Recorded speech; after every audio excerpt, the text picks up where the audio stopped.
Hi everyone, welcome back to our Late Start English 112 class. So as you know, there have been some issues with the textbook. The bookstore has some books and they are ordering more. I've also provided some links where you can purchase the book online. We have copies of the book. Actually, there are two books, but we won't be using the second book, A Raisin in the Sun, until the mid part of the semester. So you've got some time with that one. But the books are also on reserve in the GCC library. And luckily, the readings that I had assigned for the first couple classes are introductory readings, so they can be done after the fact. And I've done this deliberately because I'm well aware that people are adding classes and dropping classes and so forth and so on. So I do this in my regular English 112 class as well. And we do the same material in both classes. It's just a question of how I organize the material because obviously we've started a little bit late. You'll also notice that I have posted a revised outline because I made an error with a couple of the dates. So I wanted to make sure that that was correct. So you will see that the outline says revised on it and the old outline is gone. I had suggested that you might want to print hard copies of these. You can find these documents in the syllabus and other documents folder at the top part of our Moodle site. And what I'm going to do is basically talk about the readings that I had assigned today. Again, they're introductory. They aren't the pieces of fiction that we will be reading. That we will start next week. And next week we will also talk about assignments, specifically paper topics. So that said, I wanted to talk a little bit about the piece that I wasn't able to discuss for the syllabus last class, and that's about plagiarism, which used to be a fairly easy conversation. I would draw students' attention to that section on the syllabus that plagiarism is basically taking somebody else's language or ideas and not acknowledging the source, and indicate how I made sure to use quotation marks and to document my source when I was quoting in the plagiarism section to ensure that I myself wasn't plagiarism, which is a kind of theft. But rather than property theft, it's intellectual theft. The consequences can be pretty significant. If you were to be found plagiarizing in a class, you could actually fail that assignment. If you were to be found plagiarizing and it became an academic issue with the school, you could actually be expelled with a notation on your transcript that you are plagiarizing or were plagiarizing. So then I would tell two brief stories to encourage my students not to plagiarize. One had actually occurred to me early on in my career. So this was pre-internet. So I couldn't go on something like Turnitin.com, which you may be familiar with. It's an electronic site that teachers can use in order to find information to see if it has been plagiarized. I type in a sentence or a paragraph. And what I had to do was rely on my memory, but it didn't take me long to realize that where I had read this before was from our own college textbook that I had assigned for class. And with a few mechanical errors here and there, I don't know if the person just was sloppy with their copying or was perhaps hopeful that if I saw a few errors, I would attribute the work to them rather than to someone else. The better story, which occurred at around the same time, appeared in all the academic newspapers. And yes, there is such a thing as academic newspapers.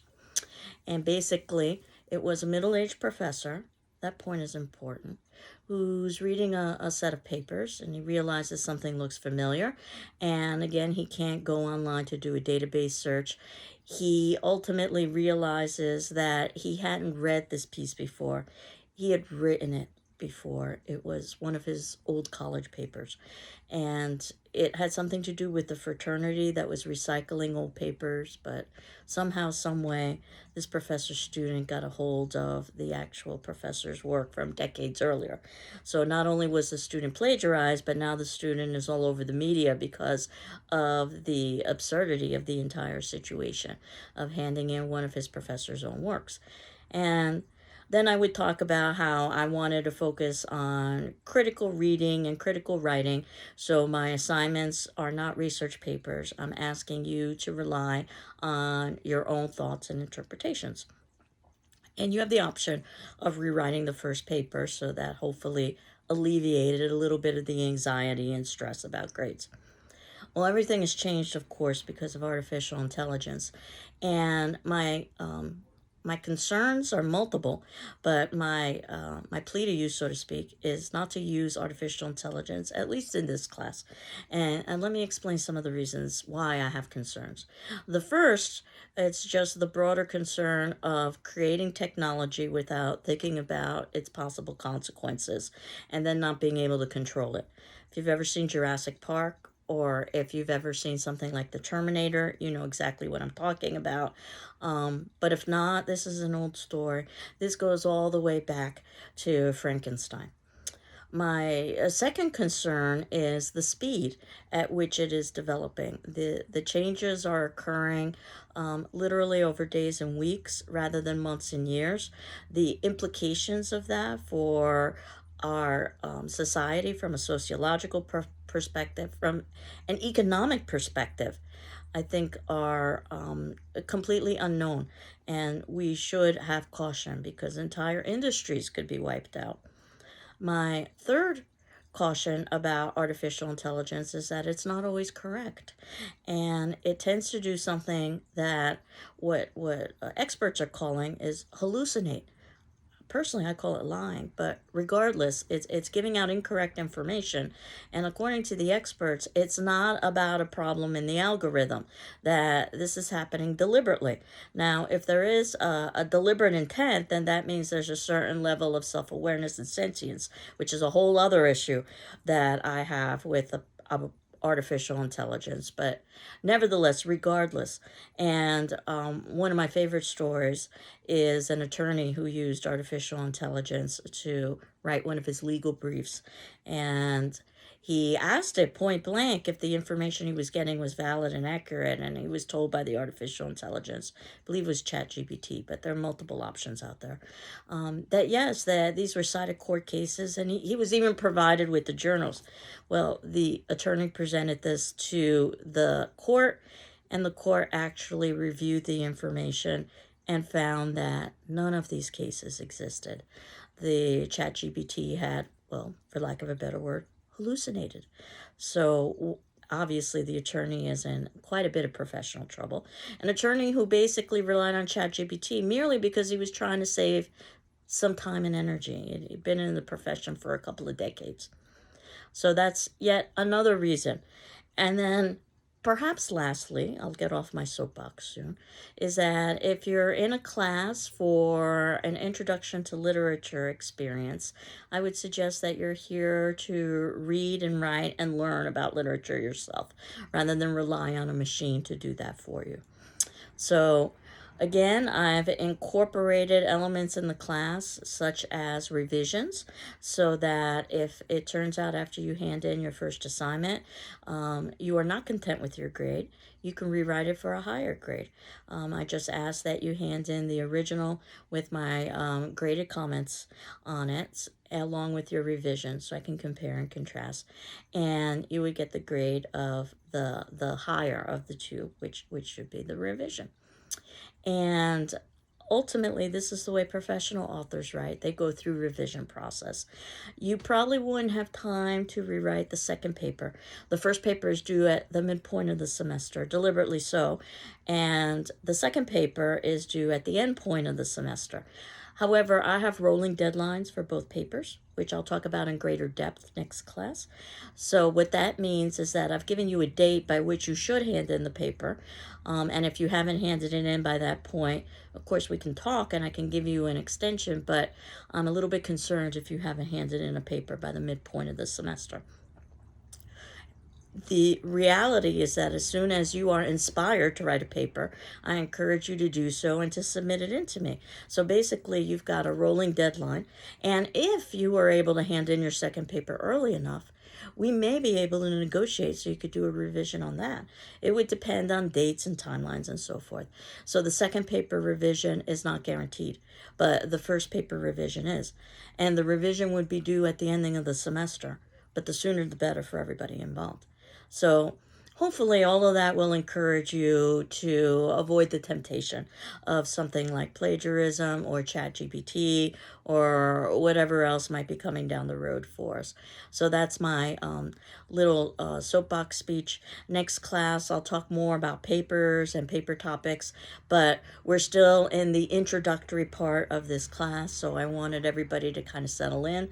And as you know, your first attendance question, because I will be posting an attendance question for each of the videos that I'm posting, and I'm posting videos on Tuesdays and Thursdays, the time at which our class would normally meet in person, and that would be at 8:30 on Tuesdays and Thursdays, 8:30 in the morning, though I'm going to try to post the videos earlier.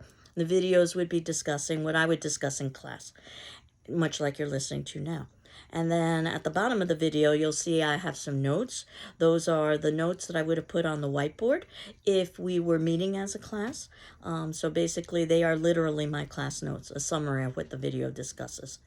And then below that, what you've got is an attendance question, and you would answer that question on our discussion form, and that would count as basically attendance for the class. You're not required to read your peer responses, or you're not required, I'm sorry, to respond to your peer responses, but you are required to read your peer responses. And my responses in turn, because I will be responding to all of you, that should give you a sense of what we would have talked about in a class discussion. So I view the attendance question as a kind of class discussion. Answering the question, I usually ask questions that don't have right or wrong answers, deliberately so. Answering the question would mark you as present. And much like in a face-to-face class, you get to decide how much or how little to participate in the discussion that ensues based on that particular attendance question. But you'll note that 25% of your grade is a participation grade, which is also embedded with the idea of the attendance question. My last attendance question was asking you to introduce yourself. So I thought I'd tell you a little bit about my story. And my story begins in New York City, which is where I was born and raised. And I attended college in upstate New York, University of Rochester. And one of the reasons why is because their marketing materials indicated that students would experience real winters. I wanted that experience. I didn't realize how harsh the winters would be, but nevertheless, I had my real winter, where I majored in English, minored in psychology, in order to prepare myself to attend law school and become an attorney.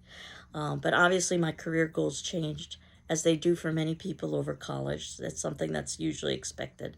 I took a Shakespeare class that basically changed everything, and I realized I wanted to devote myself to literature. And Shakespeare and his contemporaries I wanted my focus to be on. So I began looking at graduate schools. I chose one in Southern California, so I didn't have to have a real winter. The school I chose was UCLA. We did have mudslides, and we did have drought, and we did have very expensive real estate surrounding the campus, but we did not have real winters. I focused on Shakespeare and his contemporaries, finished my degree, began teaching, and realized that I wanted to return back to the East Coast. For me, that would be home, anything on the East Coast. So I applied to positions, and there's one in a little community named Greenfield, at Greenfield Community College. So you know how this story ends. I applied to the position and was asked out for an interview, and was very happy that the community lived up to its name, Greenfield, a place with fields that were green, because where I was in California, we were in drought, so nothing was green, it was brown. Nevertheless, I was offered the job and I accepted it, and was told, and this is a quote, "The winters here are not that bad," unquote. Well, I come from California to begin at GCC in the 1993-94 academic school year. Yes, it's hard to believe, but it's been 30 years. It was one of the worst winters in Massachusetts history that year, and it broke all kinds of records. Let's just say that everybody was unprepared, but especially me. And I stayed. And I mostly teach English classes, but I also teach personal communication skills classes. I also teach media classes. So if you've heard about the horror film class on campus, I also do that as well. So I have lots of eclectic tastes.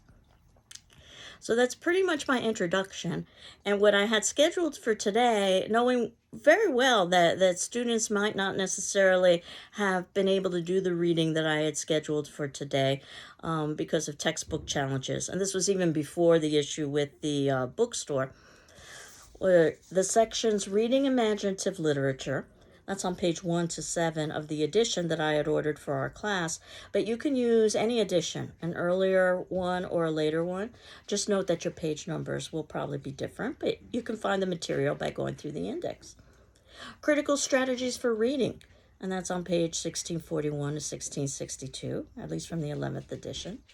Reading Fiction, 13 through 22, and Explorations and Formulas, 23 through 30.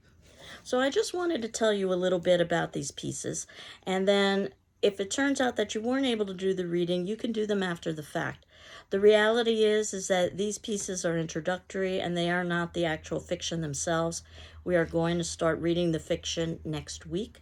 And the good news is that while I was not able to find online links for the textbook information and the introductory material that I'm discussing, I'm usually able to find links for the actual literature, the fiction that we're reading.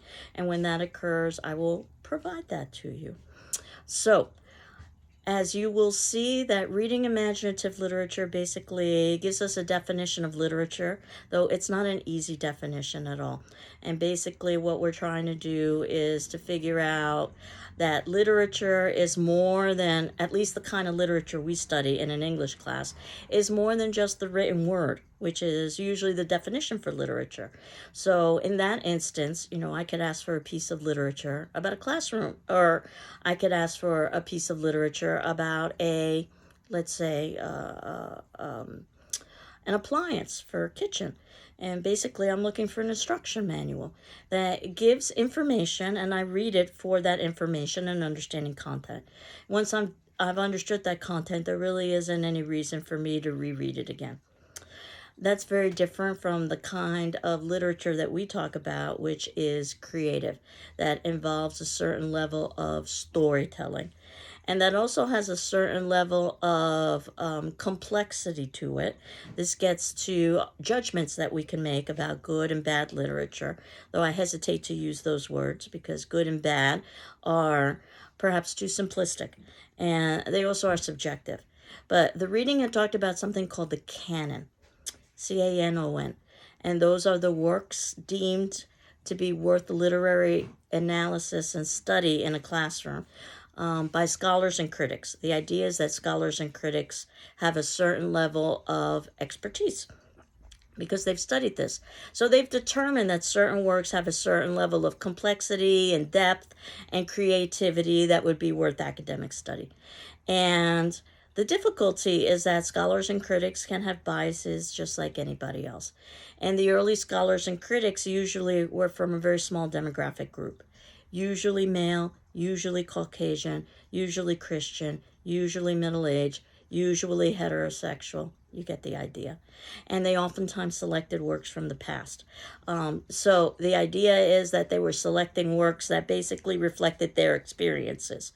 And so the canon has come under scrutiny, particularly in the last several decades, that where are the voices that wouldn't traditionally be included in canon?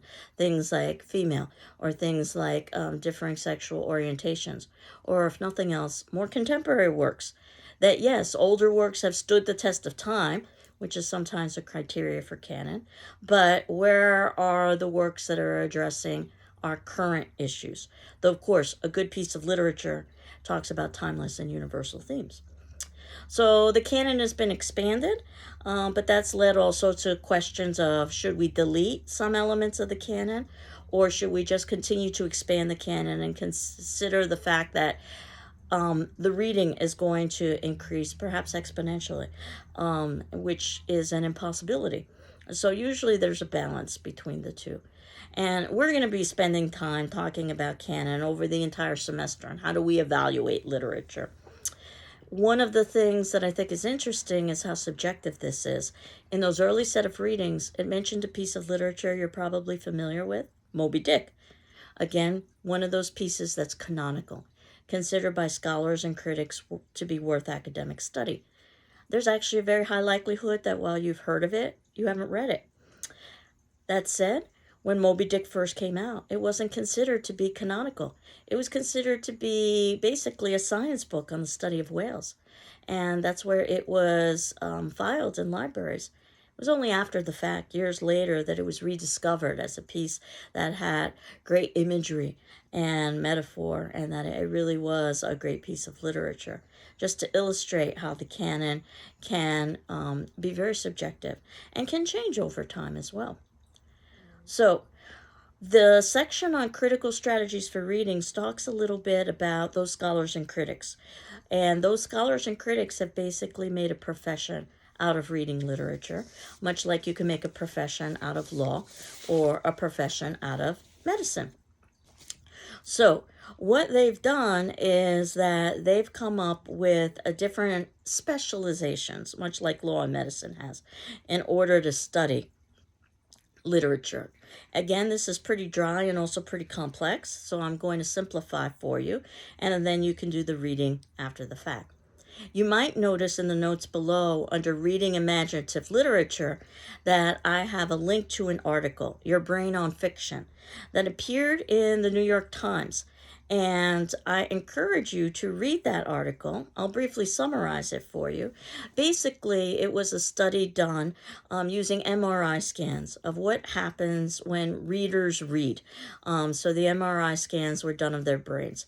And these were studies that were done internationally. It's one of the reasons why I like this article. And it basically came up with the same results over and over again. And the results, to basically simplify them, and again, I encourage you to read the article, is that when someone was reading, obviously the areas of the brain associated with language were activated. That makes sense because you're reading.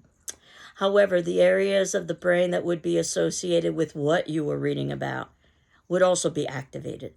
So if you're reading about scent, for instance, the area of the brain associated with scent would be activated. If you were reading about movement, the area of the brain associated with movement would be activated. In fact, specific movement areas would be activated in the brain. So if you're reading about an arm movement, then that area of the brain associated with arm movement would be activated. If you're reading about a leg movement, then that area of the brain associated with leg movement would be activated. And the same thing happened with touch and taste. So what does this mean? And what researchers concluded is that reading is a very realistic experience, one that really isn't differentiated by the activated regions in the brain. So if you've ever had the experience of reading and forgetting that you're reading because it feels so real, then you know what I'm talking about, that you can actually get lost in a work. So taking this a step further, reading might perhaps be the best simulation we can have to actually having an experience. So, and reading provides us with an experience we can never have in real life, knowing somebody else's thoughts and feelings and motivations. They might share those with us, but we don't know if they're telling the truth. And we might assume those based on their behavior, but we can never know if we're 100% accurate. But of course, with the text, we've got something like, he thought to himself. So now we can literally get into someone's thoughts. And they concluded that what this means is that this is perhaps the best way we can experience someone else's viewpoint. In fact, they found that people who read frequently tend to be more empathetic of other individuals' views, even after they adjusted for cause and effect, that an empathetic individual might be more likely to read. And they even found some correlation with this with watching movies with children, but not with television. So there's more studies that need to be done. Some of the speculation is that perhaps watching a movie is more of a group activity. So there's conversation that occurs that might not happen with watching television. So that's the summary of the article. Again, I encourage you to read it. Your Brain on Fiction. You can see that in the video below.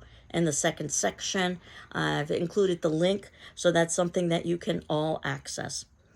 So now I'm at the third section. I'm talking about critical strategies for reading. How did these scholars and critics make this evaluation, a kind of profession. And basically, these scholars and critics usually work at universities, which is where the focus is on research, as opposed to colleges, which is where we are at now, where the focus usually is on teaching. But these scholars and critics, again, focus being on research, in the late 1800s or so, call themselves formalists. You can see this in the notes below. The term's quite handy because they were looking at the formal elements of a work. Things like the use of language, things like the structure, things like the tone.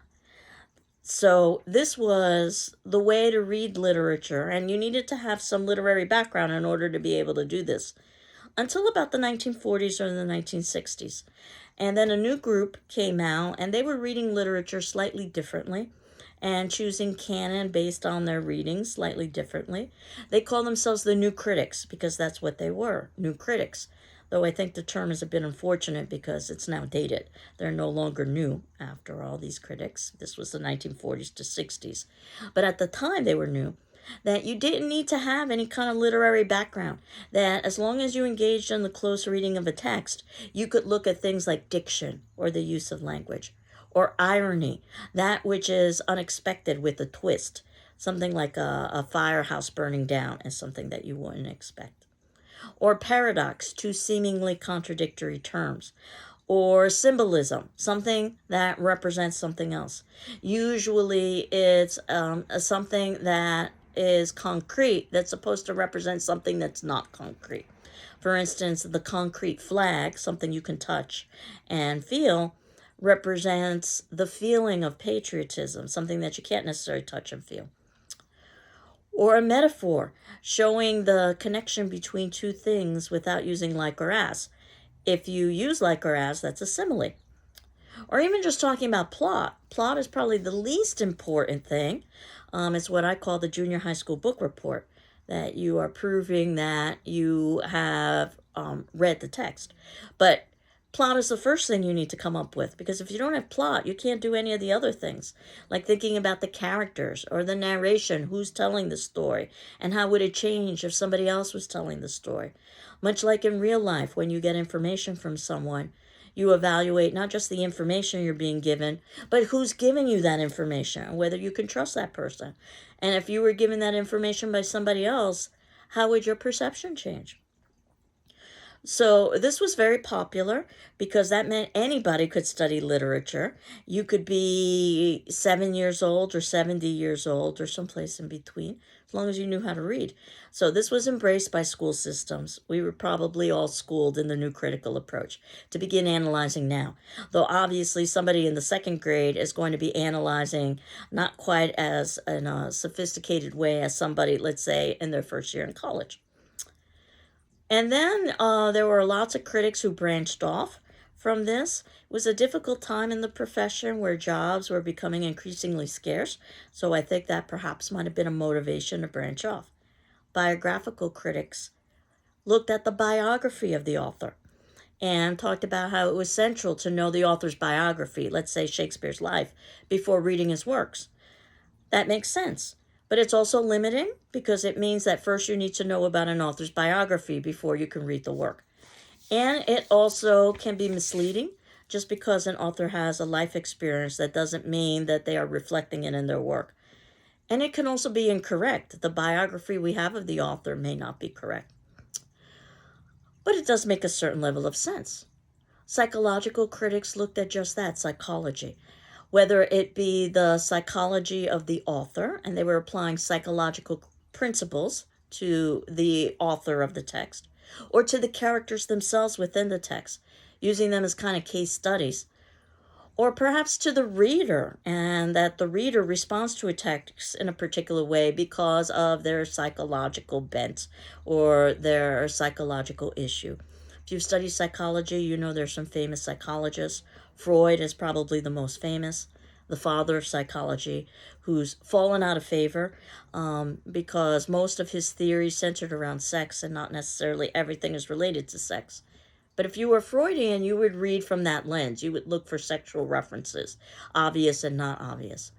If you know anything about psychology, then you know that Freud's disciple, Jung, branched off and he focused on archetypes, universal truths. And if you were a Jungian, you'd look for these universal truths that are passed down from generation to generation. So you get the idea. Historical critics looked at just that, the history, how past events would influence and present events. It makes sense that when you're reading a text that you need to understand the time period in which it was read, as well as the time period in which the text is taking place. Note that a text need not take place in the time period it was written. It could be placed in the past or in the future. Marxist critics, if any of you are taking an economics class, then you probably know about Karl Marx, where he talked about socioeconomics and the idea of our class structure, and that resulted in power relationships. So that's the lens with which you would read a particular text, basically money, and who has it and who doesn't, and how does that influence the story.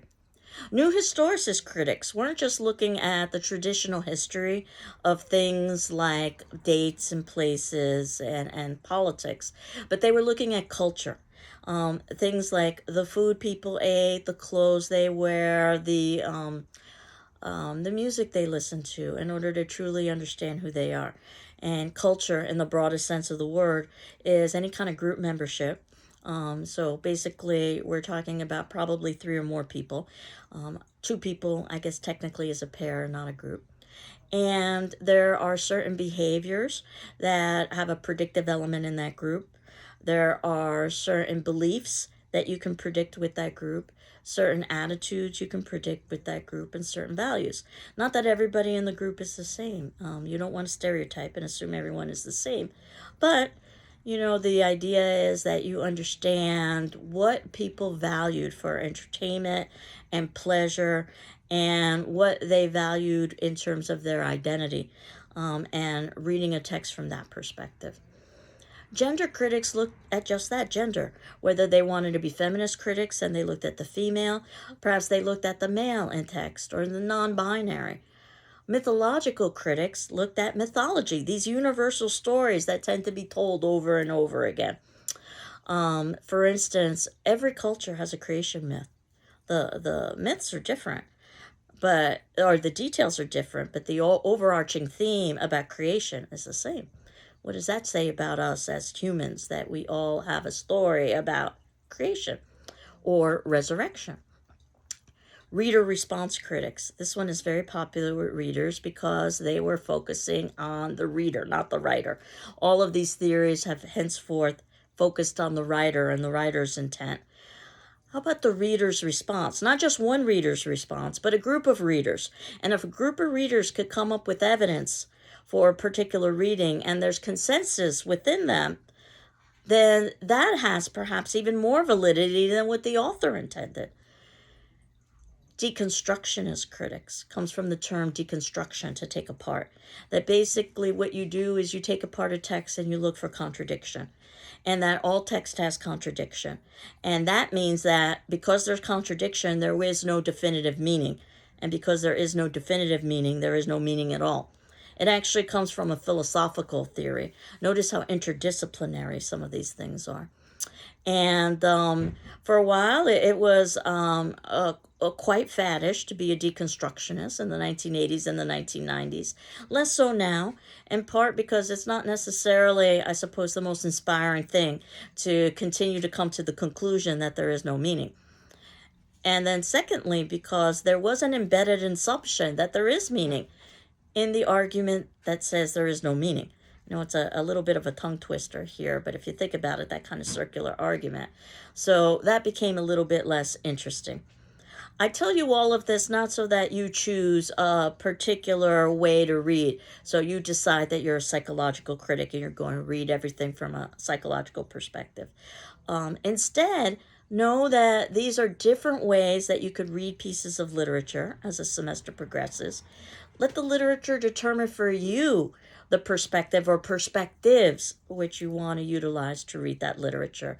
Don't just choose a way to read literature and read everything that way, because some pieces of literature lend themselves more or less to a particular school of reading. The next section is about reading fiction, where it gives you some suggestions that you need to do careful, deliberate reading, and more importantly, rereading when you are reading literature or fiction. I suggest 3 readings. The first for plot, what's happening. The second for analysis.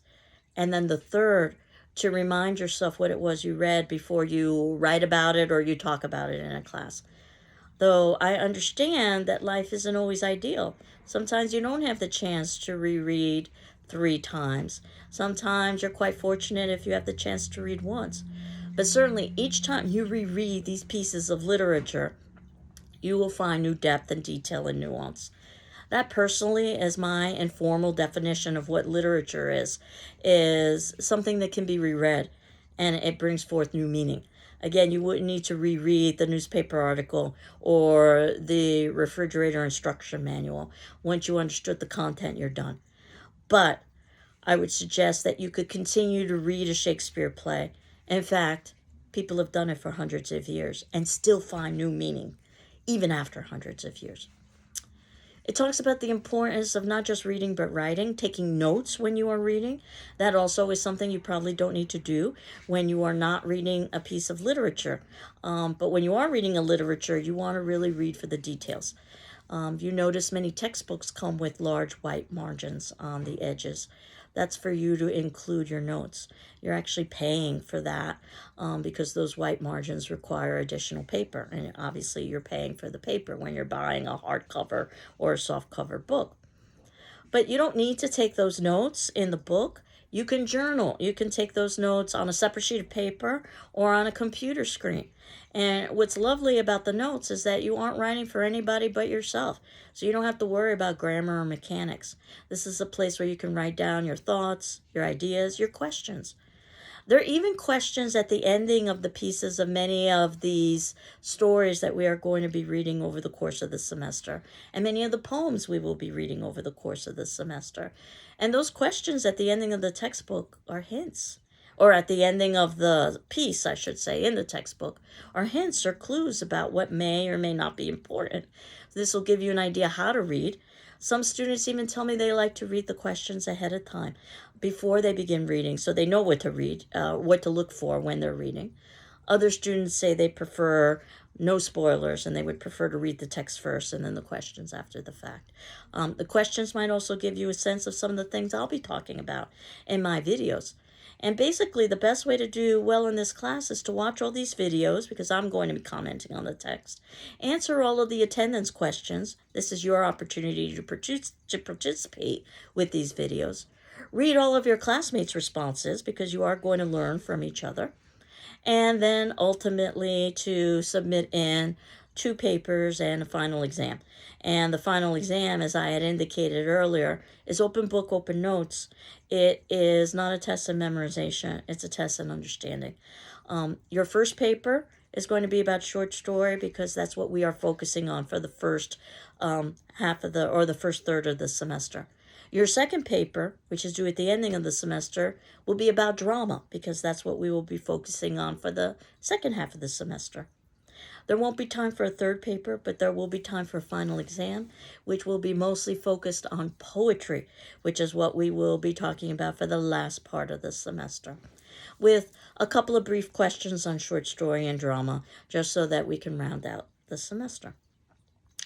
So, on page 15 of the 11th edition, there is a short story entitled "The Story of an Hour" that is included as an example of how you can read it and take notes about it, even journal about it, if you so wanted to. Again, this is for you, and not necessarily writing for other audiences. We are going to revisit this story next week in much greater depth because I want us to talk about it and analyze it from an analytic perspective. Right now, it's embedded in the set of readings about reading fiction, so it's used as an example of how to go about reading. On page 17 of the 11th edition, it gives you examples of how you could take notes of things that might seem relevant to you. And on page 20 of the 11th edition, they even give you an example of how you could write a journal. Again, these are your personal reflections about the reading, not necessarily something that you would be doing like an academic paper. And then you can see that I've included some links here for the next set of readings that we are going to be talking about next class. The two short stories that I wanted us to compare and contrast, A Secret Sorrow and A Sorrowful Woman. This is in section 5 in the notes below. Though you can see that both of these stories are included in our textbook.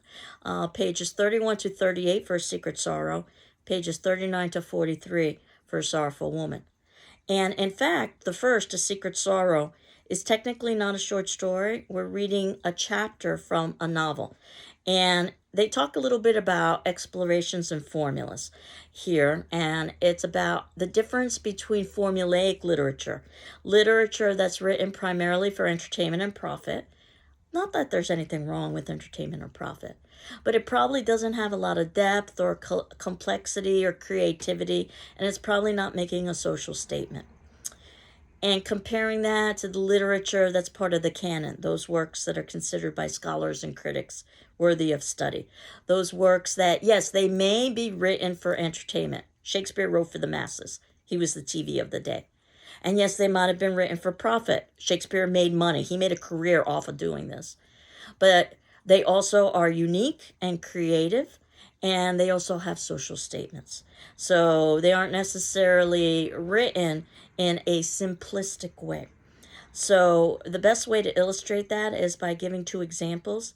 A Secret Sorrow, which happens to be, again, that chapter from a very formulaic piece of literature, a Harlequin romance that actually has specific rules, believe it or not. If you were ever reading a Harlequin romance, know that the author had to follow specific rules about character, even about length, how many words to include, what kind of plot to construct, which I'll talk a little bit about more next class. And that's in direct contrast to a piece called The Sorrowful Woman, as a similar title. So we've got sorrow in both, but they're two very different pieces. I think you'll see with The Sorrowful Woman, it requires much more thought and complexity. Or perhaps it illustrates how it's important to read a piece of literature more than once. You could read A Secret Sorrow once and probably be just fine and understand what's going on. That's not going to be the case with The Sorrowful Woman. So I've included those links with you, and I will do that throughout the semester whenever there are links to the literature.